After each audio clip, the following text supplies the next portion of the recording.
as agency heads, right? Yeah, what's up? Christy Noam? Okay, What work did she do, guys? I don't think Christy Noam ever did any work. Play. She did photo shoot. Make them more specific, make them more exact, make them clearer, say them exactly the way you want them. Imagine that somebody with a wand was going to come along and touch you on the head and you were going to get those things, but you were going to get them exactly as you've got them.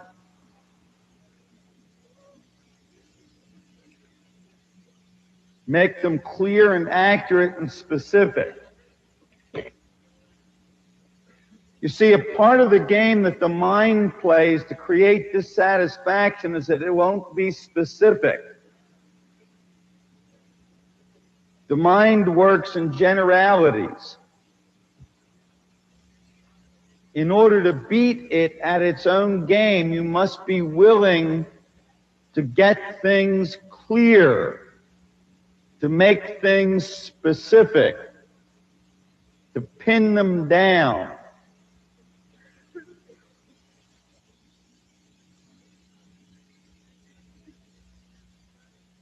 If you run out of things, clean up the ones you've already got. They'll remind you of some more as you get them cleaned up. Until finally you begin to realize that you've got a fairly complete list. Do you notice how hard this has been? That's amazing. People don't get why they can't get what they want, you know? See, one of the things that will surely keep you from getting what you want is not knowing it.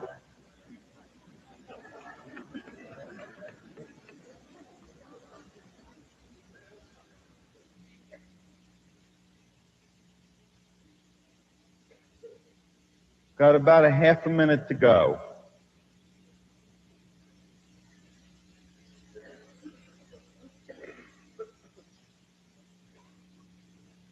Okay?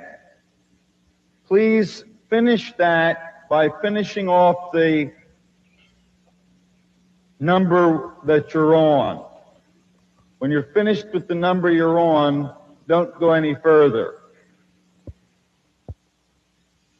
In the following talk from 1976, Werner discusses the ability to create complete relationships. First, I want to be absolutely clear about what it means to be complete in a relationship.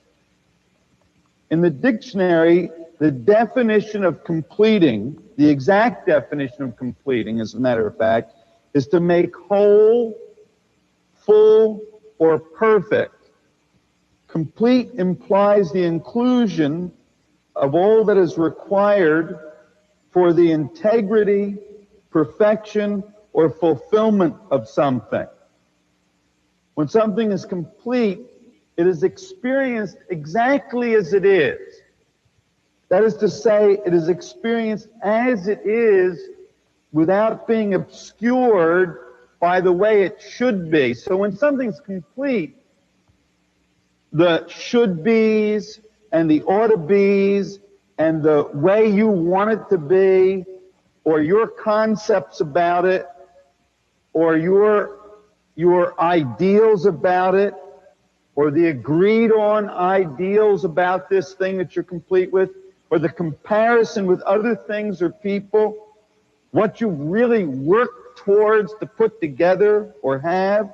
When something's complete, all that's kind of dropped away from it. When something is complete, it's also fulfilled. There's no need for something else. Now, that doesn't mean that it wouldn't be pleasant to have other things in it. It's just that you no longer have any need. You no longer are attached to having something else with it. And you no longer have any need for some part of it not to be there. There's no sense that it could be better. It's simply the way it is. There's no sense that it should be different. To be complete means not to experience a sense of insufficiency or inadequacy. There is simply a sense of what is. And so a relationship is complete. That is to say, a relationship is perfect when it is as it is. When it is allowed to be the way it is. When it's accepted the way it is. Not a... Hey, Annie. Hi. So Michael can pick up Henry today. Okay. Okay, so you're good. You're only on standby should something terrible happen. Yep. Okay, so yeah, so you're good on that. By the way, we made $500 on the garage sale. Cool. Great. Well, yeah, that's great. I mean, because like $170 just came through for Henry's braces. So yeah. And we that got was jewelry.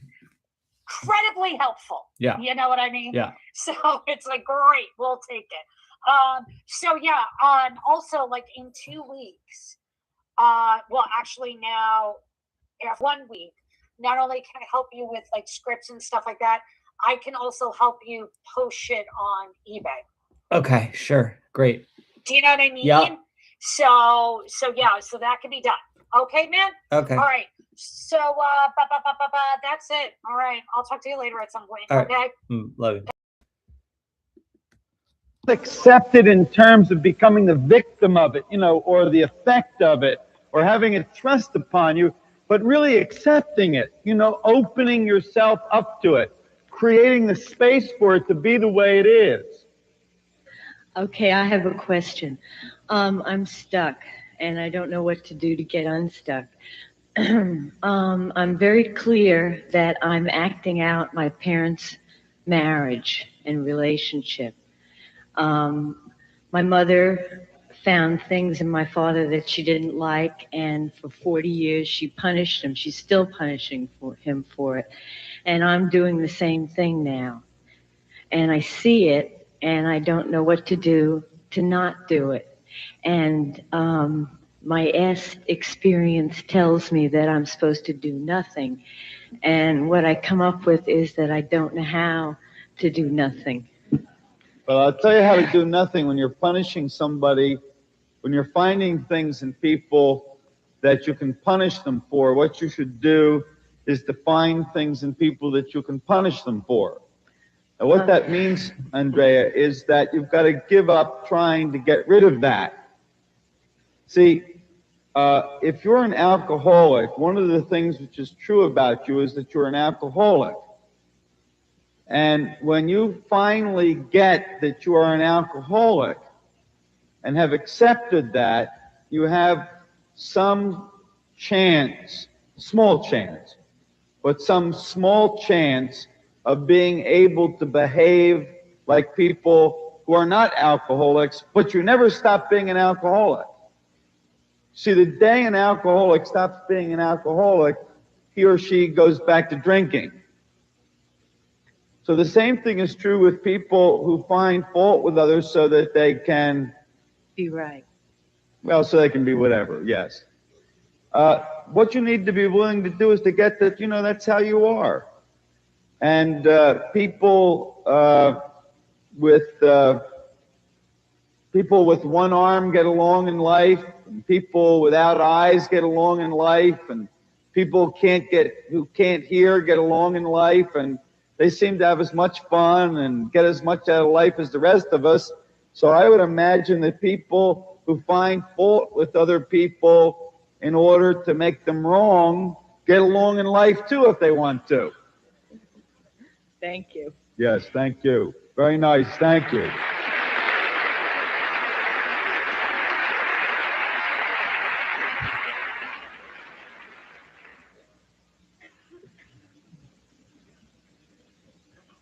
One of the things I want you to be very clear about as far as relationships go, you can be related only to the degree that you can let the things in the space of relationship be. I'll say it again. To the degree that you can allow those things which are in the space of being related to be, to the degree that you can allow things to be, to that degree you can be. What I mean by that is this. There are two states in which things exist. One of the states in which things exist is a state called something. So a thing can exist as something. Something which exists as something changes its state from the state of something, from existing as something, to existing in a totally different state when you complete your experience of it, when you let it be totally. It goes from the state of something, it goes from existing as something to the state of everything. It moves into that state called everything, which if you've been through the training you at least heard is also nothing. So a thing can exist as something and a thing can exist as everything, nothing. When it exists as everything, nothing, you are no longer the effect of it. You are then able to create it, and you are not the effect of it. The way you alter something from the state of something to the state of everything, nothing, is by letting it be, is by allowing yourself to complete your experience of it. So to the degree that you can complete your experience with those things that you've been resisting experiencing, to that degree you can be. And since we're talking about relationships, to that degree you can be related. So if something tragic, something awful, and something horrible comes up, or some degree of that, something uncomfortable, something unpleasant, something unwanted comes up, whatever it is that comes up, to the degree that you can let it be, to the degree that you are willing to complete your experience of it, to that degree you've become more alive in your relationships. Therefore, I say that what comes up is your friend. What follows is Werner's answer to a question about how to handle jealousy in a relationship. I don't really have advice for people, except one thing, and that is don't take any advice. So I always like to tell people that I have nothing to say about their situation. However, I am definitely willing to share with you my experience, my insights, the abstractions that I've created, and if those things, if you use those things to create some value for you, then I'm very pleased. And I assume that's what you're asking, is for me to share any insight I've got into the area which you can use to gain your own insight. So that's really what I'm going to do. First off, if you had you said that you started out the relationship and you said that it was satisfying, and that's great. And then you said that trouble came into the relationship. One of the things that I can assure you is that if you complete your relationships and they become satisfying, you are going to get trouble. The one thing which always follows satisfaction is dissatisfaction. Because you see, what we do with the satisfaction we gain is we try to hold on to it. And satisfaction held on to is mechanical and therefore the antithesis of satisfaction. You can't hold on to satisfaction. You can only create it. And the only way you can create anything is if you've got space to create it in. And the only way you've got any space to create anything in is your willingness to complete what you've got. So it's the dissatisfaction which, when completed, creates space for satisfaction. Now, what the relationship did was to allow you to confront another chunk of life, another part of, to put it in an Eastern discipline, your karma. Your karma is to have a relationship with a woman that goes well and then have her want to go out with other men. I say it's your karma simply because that's what you say happened. And what happens is your karma, you see? You don't have to be very wise about that. At any rate, you see, ultimately the quality of our lives, ultimately now, you know, there's a beginning, a middle, and an end, and there's a beginning, an interim, and an end. Ultimately, the quality of our lives is a reflection of how much we can confront. Just how much of the world can you handle? Well, one part of the world, which you're going to get a chance to handle now, one way or another, you're going to get a chance to handle having a successful relationship with a woman and have her want to go out with other men. So, my advice is don't solve those problems. My advice actually is don't solve any problems. My advice is to be with them, to experience them, to go through whatever suffering there is, if you will allow me to use that word, to go through whatever suffering there is in connection with those things and keep expanding your willingness to create space for those things. Now, I have to tell you, I hate the way that sounds, because it sounds like I'm asking you to be long-suffering. I hate long-suffering stuff.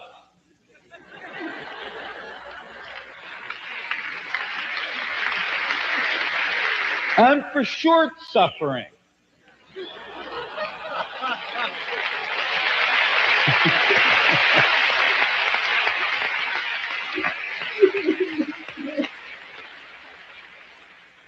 So my way of knowing about how to shorten the suffering is to accept it, to take responsibility for it. Thank you.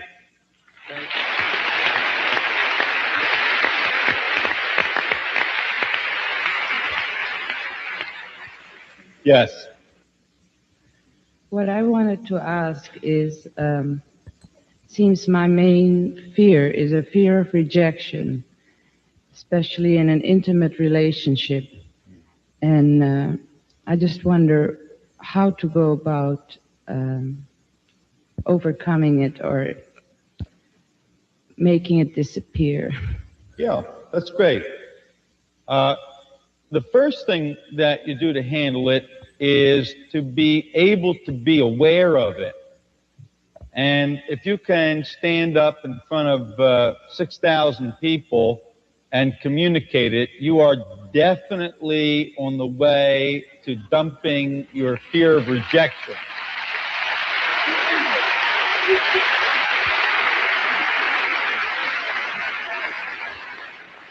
You're going to have to pick up some new baggage pretty soon, because you're certainly not going to have that to carry around anymore. At any rate, see, most people have their relationships together pretty good, and they don't have any problems in their relationships, and they're all well organized, and they're well adjusted, well balanced people with no problems. And there's no satisfaction in their relationships, and they can't, for the life of them, figure out why. So if you've taken the step up to be able to identify one of the barriers in your relationship, one of the barriers to the experience of satisfaction in your relationships, you are definitely a step up.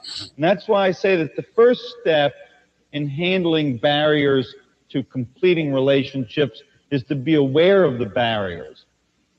in large measure, that is actually all you need to do. The place where you're going, so you have a kind of place to go, a map.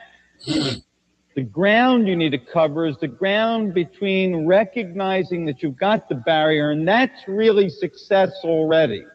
You've already succeeded once you recognize the barrier. Where that puts you is on a trip, the end of which is being the source of the barrier, being that one who creates the barrier. As a matter of fact, if I were going to do a process with you about the fear of rejection, what I would do is to have you create the fear of rejection and just create more of it, create more of it. You know, if you can create a whole auditorium full of the fear of rejection, by that time you are so the master of fear of rejection, you can just let it be. Thank you.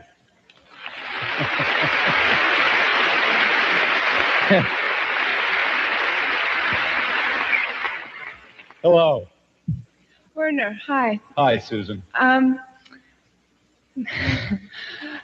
going through a lot of spaces just standing here. Yes, I know. Good. Me too. And they have to they have to do with being important and having an important thing to share. And I don't. Okay. I got that out. Now I'm going to share. Great. My act, or the biggest thing right now for me that I have to give up, is being in control of my life. And that's really scary for me because I've always been in charge of every situation, and thinking about giving that up, you know, what's underneath that, it's like I'm at the mercy of other people. Yes. Thank you. Yes, thank you. Beautiful.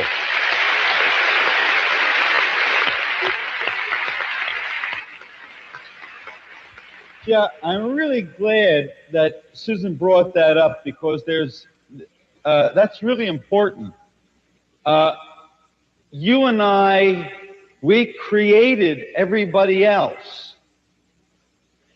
And the one problem with creating something is that immediately after you create it, you become the effect of it. You got to give up control. See, you have ultimate control in that you're allowed to create things. And then even after that, you've got ultimate control in that you're allowed to create the space in which they exist. And then even after that, you've got ultimate control in that you can recreate them so that they can disappear. But during that little process, you are completely out of control. And the only way to regain control when you're out of control is to be out of control. Oh. You get that? That penetrate? So you see, all these people, you're the effect of all these people. Look, I'd be, you know, out sailing on the bay if it weren't for you.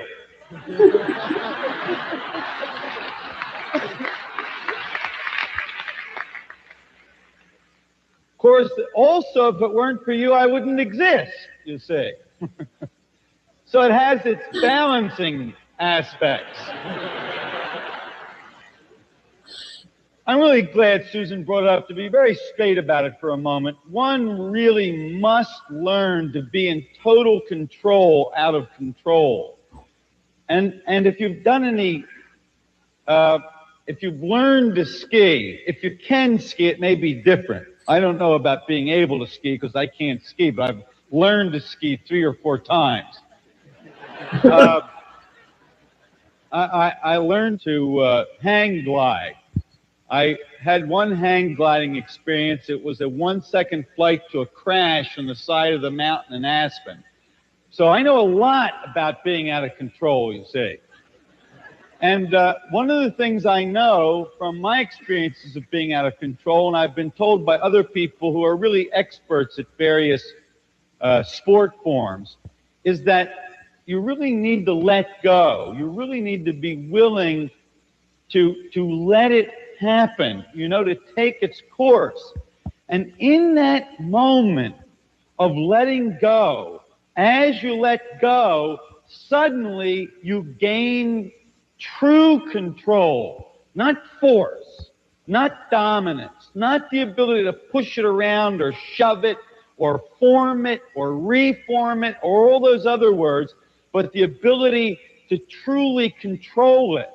One of the best experiences I've had of that in my own life that just happened to come to me a minute ago was an experience of going down the rapids in some river or other. And we got out of the rafts and jumped into the rapids and went down just, you know, body-wise. No raft, just body. And you get taken along by the water with an incredible amount of force. And your first impulse is to resist it. Now, fortunately, the river is so big that you can't resist it. And so you get to have this experience whether you want to or not. You do actually let go. And the instant you let go and you're willing to be out of control, you're willing to be swept along by the river, if you stay conscious, little if in there, if you stay conscious at that moment, you realize that you're able to direct the motion of your body through the rapids, that you can go around the stones, that you can avoid things, and that it doesn't take any effort, you know? The water doesn't go into the stones, you see, it goes around the stones.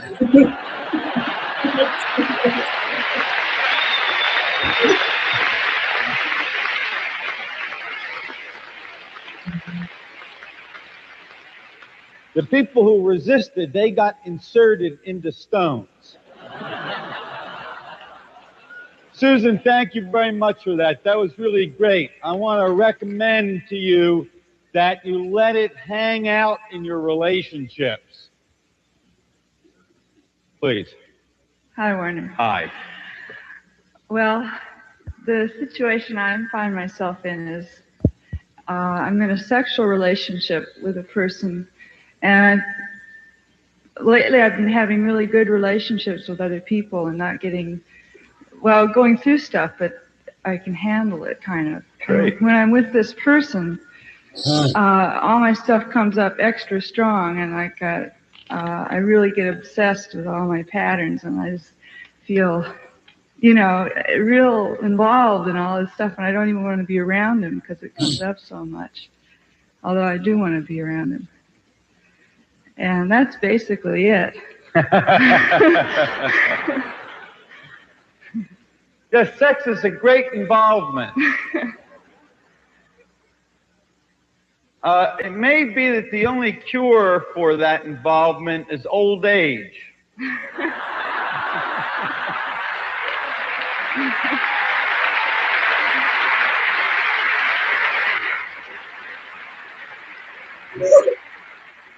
My own view on that matter is that the most important thing a person's got to do about sex is lighten up. That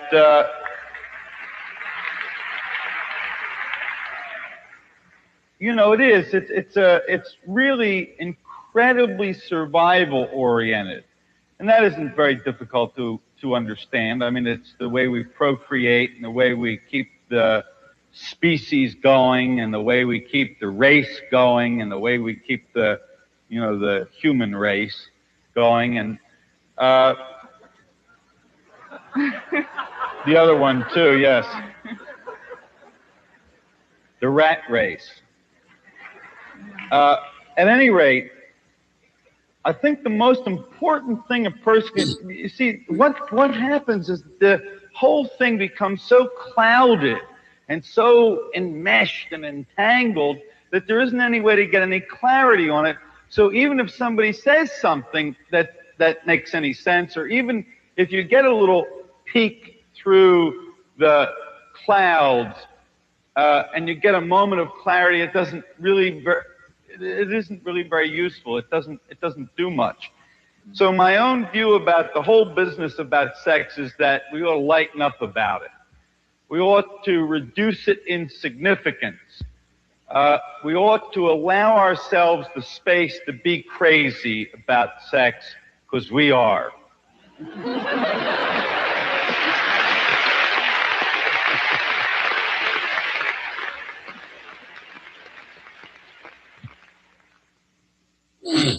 Next, we'll go back into the training where Werner talks about how to be attractive. I want to tell you something else about handling people of the opposite sex. What I'll really tell you is how to be attractive. You've seen people who are not particularly handsome, who are somehow very attractive. People whose features aren't organized like we like them to be organized, but somehow they're really attractive people, you know? Everyone know what I'm talking about? You tell the difference between attractive people and unattractive people. Attractive people are interested. Unattractive people are interesting. You want to be attractive? You want to get people to play with? Be interested. You want to spend time by yourself? Be interesting.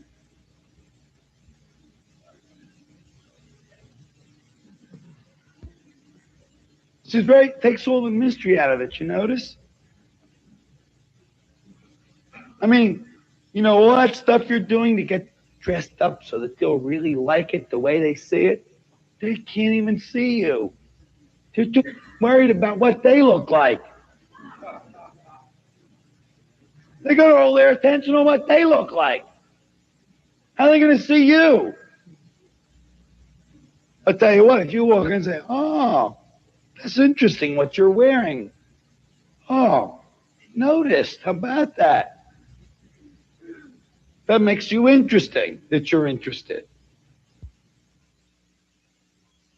In 1975, Werner talked about what is probably the most fundamental aspect of making relationships work.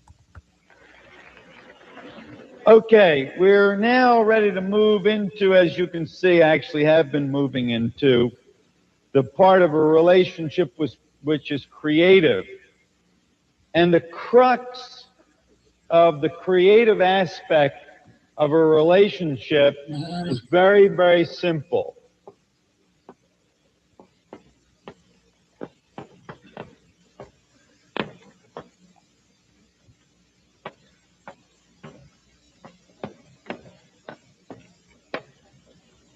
You cannot complete a relationship with anyone that you do not admire and respect as they are now. I am sorry. I really wish it were easier. There are some people that I have to get all the admiration and respect that I can get together to admire and respect. But that's the way it is. It's really the way it is. You are stuck with those people you do not admire and respect. You see, it's a beautiful trap. You're going to get to keep them around in one form or another. If you get rid of them, you only get another one the same way. You get to keep them, and if you get one that doesn't look like it's the same way, it will become the same way. You have to make it the same way. It's something you haven't completed. You can't complete a relationship with someone you don't admire and respect. And some people make it damn difficult. It's too bad. You see, it's a very interesting thing, but the truth of the matter is that the only reason, the only cause of not admiring and respecting someone is something within yourself. I know that's a difficult thing, and I don't want to lay it on you and burden you with it, so that each time you meet somebody you don't admire and respect, you have to go through a whole soul-searching business. And yet I would like you to kind of hold your information in that matrix, if you will, to know that when you meet someone who you can't admire and respect, you are simply looking at those things in yourself which you can't tolerate. And so to complete the relationship, to allow the relationship to be in a space of satisfaction, you must be willing to admire and respect those people with whom you relate. Miracles have been happening in my relationships. I was actually able to communicate with my father about my relationship with my mother and my relationship with him. And I've never been able to communicate anything in my family. You know, what's been really going on with me. And here I was telling my father that I am so stuck at wanting my mother to be lovable before I love her. You know, it's like I'm holding out for her to get lovable. And she...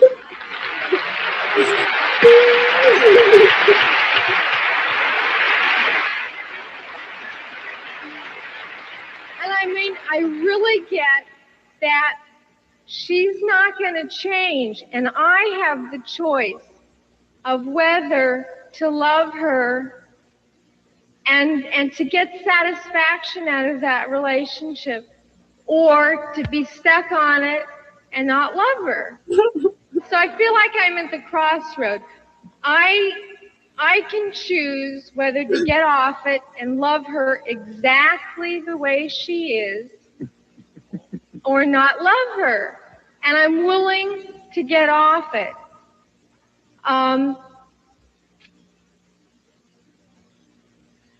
I have a sense that if I can let my mother be exactly the way she is with me, that she will do anything for me. Yep. It's incredible. Thank you very much for that.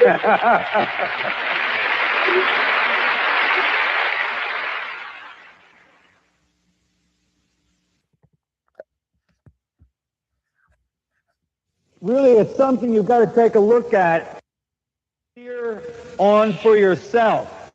Are you willing for your parents to make it with you? Now listen to me very carefully. Are you willing for your parents to make it with you? You know, really make it with you. Are you willing to admire and respect and love and support and accept? Are you willing for your parents to make it with you just exactly like they are? You know, without any of those wonderful qualities that the other kids' parents had.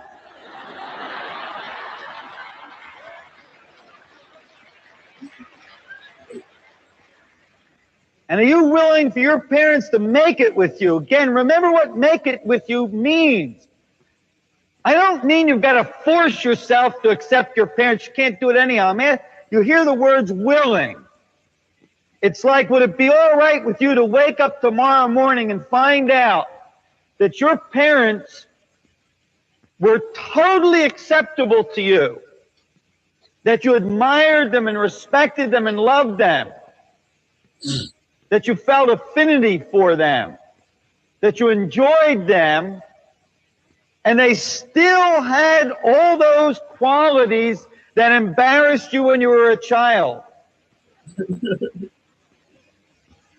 So you need to confront that, because in order to be complete in your relationship with your parents, you really have to allow your parents to make it with you as your parents, so that it is their experience that they have succeeded as your parents.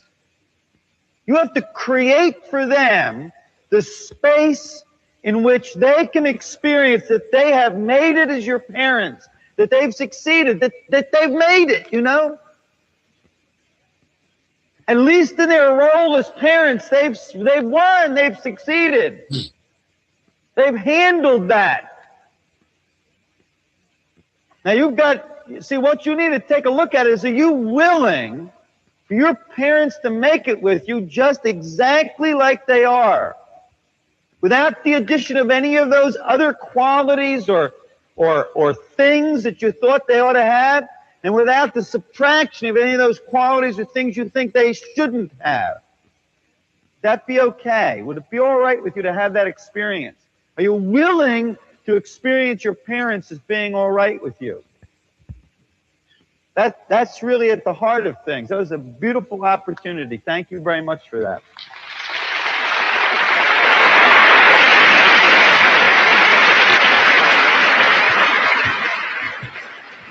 Hi, Werner. I'm Tay. Say your name again? Tay. Thank you, Tay. I was one of those people who, about 20 years ago, I put my parents out of my life and spend the next 20 years and raised my fist, paying those bastards back for what they did to me. Yes. And somewhere along the line, not so long ago, I realized that I didn't pay anybody back, of course. What I wound up was with 20 years with no parents.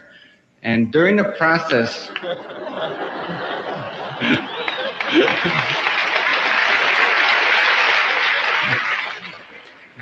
During the process, one of the lines of my tape that came up in the story was, well, the thing that they really never did for me is they never showed me that they loved me. And that was very important. That was a key line. But the line suddenly meant something different to me this time. Yes. The line, they never showed me that they loved me, made me realize that I understood that they did love me.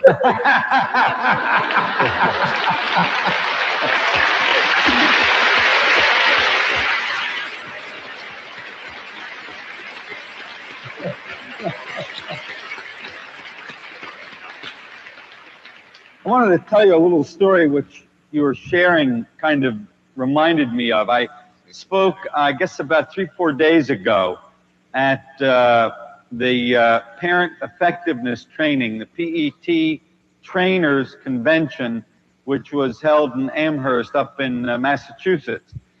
And I talked about teenagers, and I told them that the most important educational experience in my life was the experience that I've had in the teen training. And, you know, then I told them my things about I was an expert on teenagers now, and that the first thing that I wanted to share with them was that teenagers were human. And that did not go over there somehow.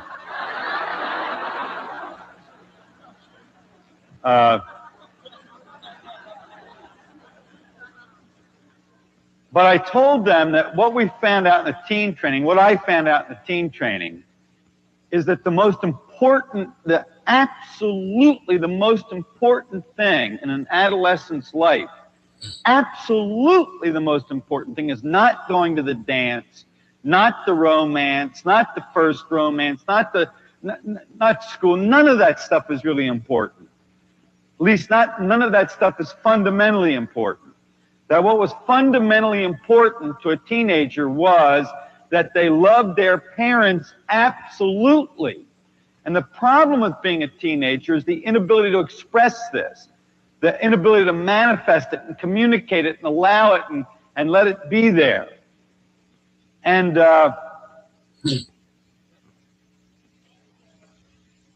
when it was all done, I got off the platform and some people came up to talk, and there had been 2 young people who were there, obviously, with their parents sitting over on my left, on the floor, down in front of the seats in the auditorium. And they came over, and one of them had tears in her eyes, and she said, I really want to thank you for saying that, because that's really, really what's true for me. And you having said that with my parents in the room gives me the opportunity, makes it okay for me to tell my parents that I really love them absolutely. And it was, you know, it made that whole trip worthwhile. If nothing else had happened, that would have made that trip worthwhile.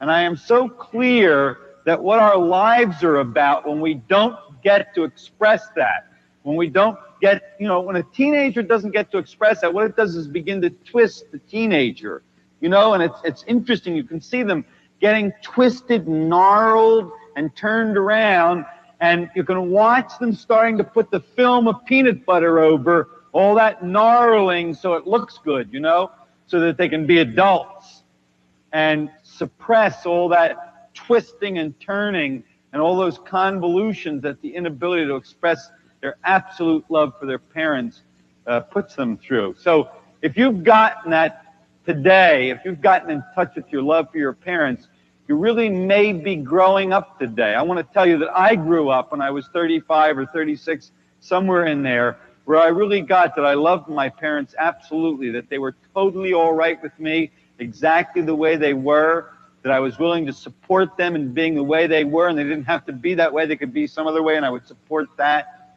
And that I loved them absolutely, and they were totally acceptable to me. And they've gotten so much better since then, by the way.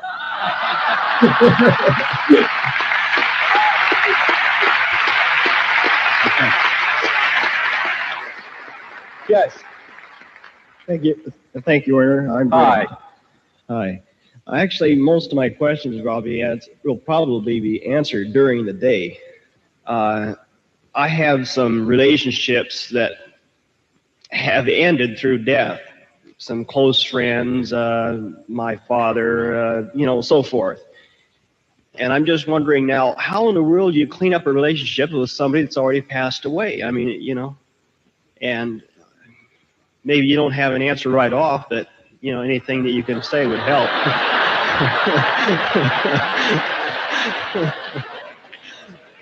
Yeah, it's a great question, really, and a very important question. Almost all of us, in fact, I would guess that I don't know anyone in their teens who hasn't experienced the death of someone with whom they're related. And it's a problem for most of us. Most of us don't handle it all that well, and some of us have a really deep problem with it. And so it's something really worth discussing and getting clear about. And I'd like to take a look at it in two aspects, Brent, and I think that if we look at it in two aspects, it'll get pretty clear what it is that we're dealing with.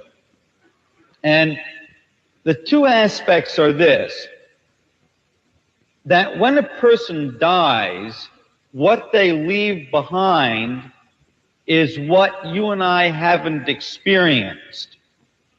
In other words, if a person to whom you're related dies and they die at that moment when your relationship with them is absolutely complete, then as a matter of fact, there's nothing left of them. There's nothing hanging around of them. There's no baggage left behind. There is merely space. In other words, there's the space to be related, to go on and be related with others, and perhaps even valuably related to the memory of that person or to the value of that person, as I would prefer to say it. So when a loved one dies, when a person with whom you're related dies, and you're left stuck with something, you can complete what you're left stuck with as if they hadn't died, because the part of them that you're stuck with hasn't died for you, hasn't been completed. Now you see, death and completion are these two kind of words that keep going back and forth in front of each other, and it's worth getting it cleaned up. Essentially, the purpose of life is completion. And death is a kind of symbol of completion, or at least can be a symbol of completion. In the ordinary course of events, it's a symbol of incompletion. It's a symbol of failure. because I haven't gotten in life what I set out to get. Therefore, when I die, I no longer have the chance to get it. Therefore, I fail. So death is mostly a symbol of failure. So for you and I, when we're stuck with the death of someone, what we're stuck with is the part of the relationship that we didn't complete. And what we can do, even without the presence of that person, is to complete the relationship for ourselves. It's absolutely irrelevant to the completion of a relationship that the person be present or not. Perfectly all right for them to be present, and it's perfectly all right for them not to be present. What you need to complete is the part that wasn't complete, and that's stuck in you, not in them. Thank you very much.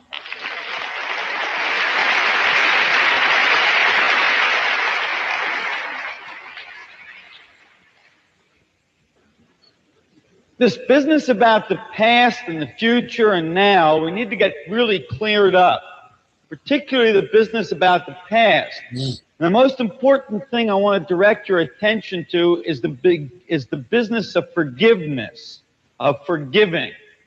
Now, we don't use that word in S because the word has a lot of baggage attached to it. I would prefer the word completing, allowing to be.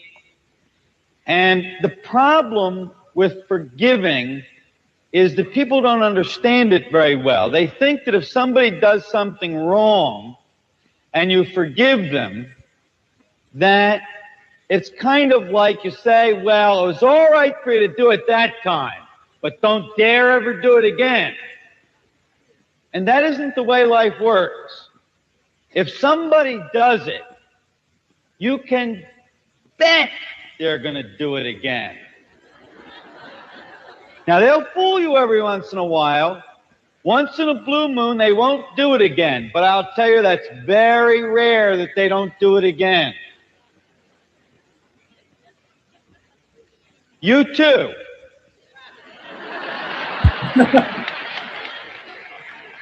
You see, let's talk about self-forgiveness. Let's talk about forgiving oneself. What isn't understood because of all the gobbledygook we've picked up from our culture, what isn't understood is that when you forgive somebody for something, and we're talking about self-forgiveness now, so what I mean is when you forgive yourself for something, you've got to create the space for that thing to exist. You see, what you and I keep forgetting is whatever we resist, that's what's going to manifest. Whatever you resist, you become. So if there's something in your past that you're ashamed of or guilty about, there's something in your past that you're hanging on to, or if there's something in your past that you're burdening the other person with in your relationship with them, that's incredibly stupid. And it's also stupid to forgive them or forgive yourself if what you mean by that is, I'll never do it again. That's a lie. You haven't got the remotest idea of what you will ever do again. And the probability is that you will do whatever you did before again. See, it's a very interesting thing. If you are ever going to transcend being that kind of person, you are going to have to make it all right that you are that kind of person. Because any ounce of resistance to whatever you do, to whatever degree you resist who you are, to that degree you are stuck being that. And the day on which, that moment at which you really experience that you've created yourself being that way, you will never again have to be that way. You see, what people don't understand is you're only as high as you are low. The degree to which you can't take responsibility for yourself as a small and mean person, to that degree you cannot reach any higher. If I don't have space in my relationships with others for them to be small and mean, they have no room in which to grow. And I'll tell you, you can't ever create the space for anybody else if you can't create the space for yourself. One of the worst kinds of people in the world are good people.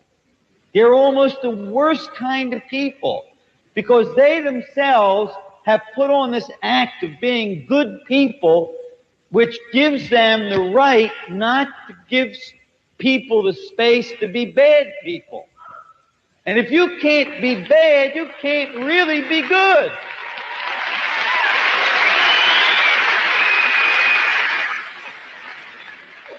Now, if you can't follow all this very precisely, what I'm really saying is lighten up.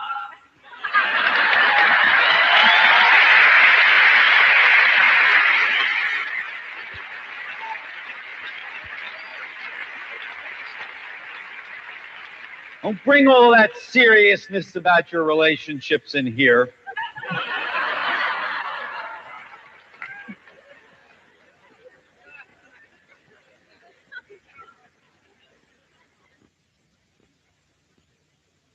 The other thing I want to tell you is that most of what you call relationship is not.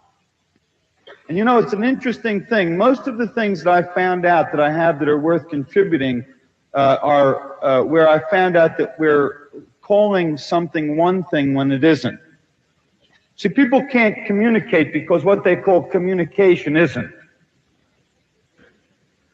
And people can't relate because what they call relationship isn't.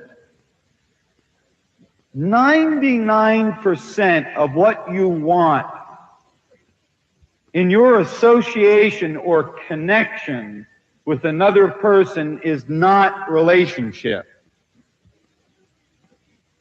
There are very few people in this room who are even interested in putting together a relationship. There are as few people in this room who are interested in putting together a relationship as there are people in this room who ought to be celibate. There are some people for whom a monastic life makes sense. Like there are a few people who ought to climb Everest. There are a few people who ought to live in monasteries. And there are a few people who ought to pursue relationships. About 99% of what you and I want from our association with other people, from our connection with other people, is not relationship at all. What, in fact, we really want is recreation.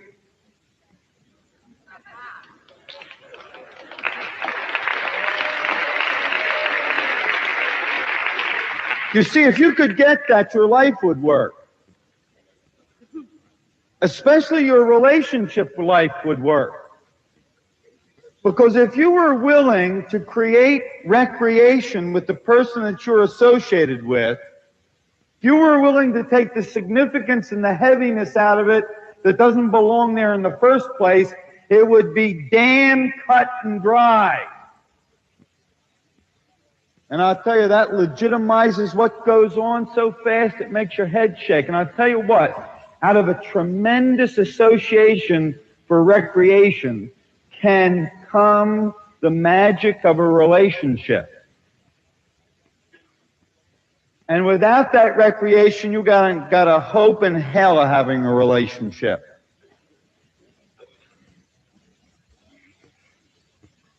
The other part of that is that you can't pursue a relationship.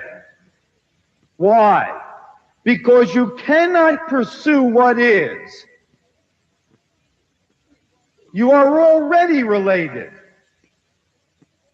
You can't pursue a relationship. You're already related. And you are, related is like pregnant. You either is or you ain't. See, you can't have degrees of relatedness. You are either related or you aren't. And you are related.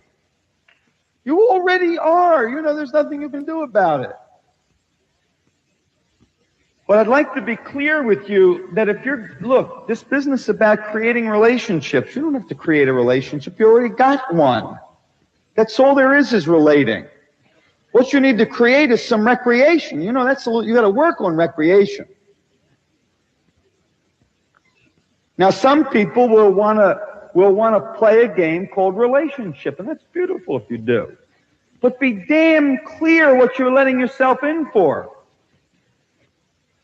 The business of being related should be reserved for very few people. The number of people who should climb mountains seriously is probably related to the number of people who ought to pursue relationships seriously.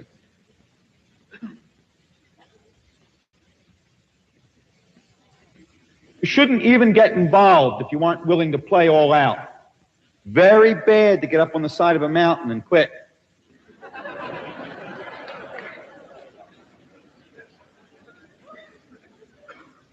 Relationship requires the kind of commitment that climbing mountains requires. And most of us shouldn't be doing it. I jumped out of an airplane once for recreation. And that's why I did it once. See, once was recreation. Twice, and it becomes a pursuit. I have no commitment to jumping out of airplanes.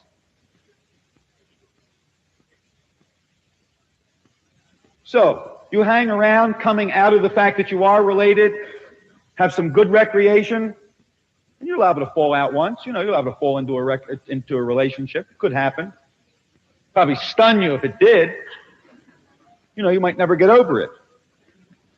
Recreation is refreshment in body or mind as after work by some form of play, amusement, or relaxation.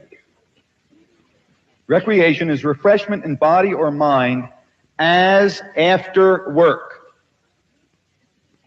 As after anything. Work being one of the things as after. See, one of the things as after recreation, you recreate too. If you know how to recreate, I mean. So, recreation is refreshment in body or mind as after work by some form of play, amusement, or relaxation. Can you imagine how much of your, quote, relationship, unquote, that leaves out?